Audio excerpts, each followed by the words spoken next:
Before the war, I lived in 33 Glanamore Street, Briton Ferry. My brother-in-law and I, in May 1939, joined the Territorials, and we went to Malvern for a training session. When war broke out on September the 3rd, I had to report to Nice Barracks. And while I was there for a few days, we had an order that we prepared to move. And we all thought we were going to Egypt. But all the mothers were there, the sweethearts were there and all that. They were all waving us goodbye, thinking they would never see us again. Well, we ended up in Carmarthen, 30 miles away. And we were there for a few months. And then from Carmarthen Barracks, we went to prison. We went to a prison in Usk. The prison was condemned. But when we went in, we cleaned the place up and made it livable, presentable for that. We were two to a cell. And during that time,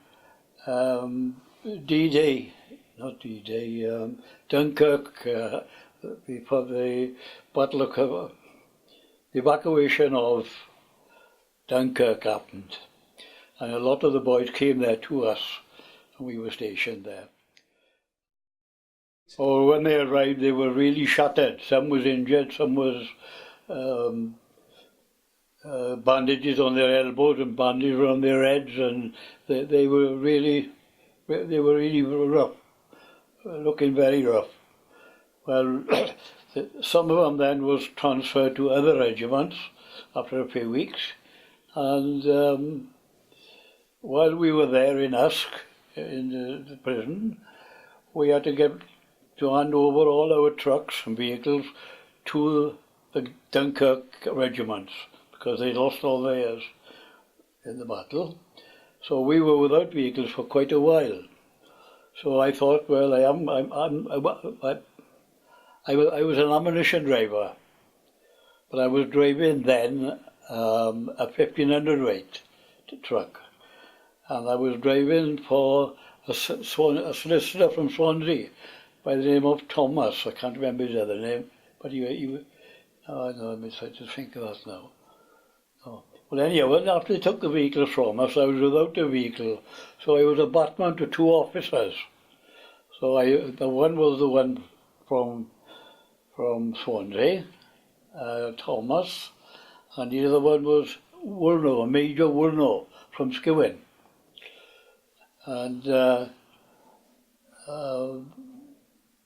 after a while, we were issued with vehicles again. And I had in America, we commandeered a lot of vehicles. Because when the war started, we didn't have the right equipment. The guns we were using, and we were guarding Jes Marine with these guns, was written on them for purposes only. They were war number 1 vehicles. So we couldn't fire them, but they were set up so that when the Germans come over in the planes, they were able to take photographs of them and think, they might have thought we had more trucks than we really did have. See? And I was then stationed in Wynarloyd.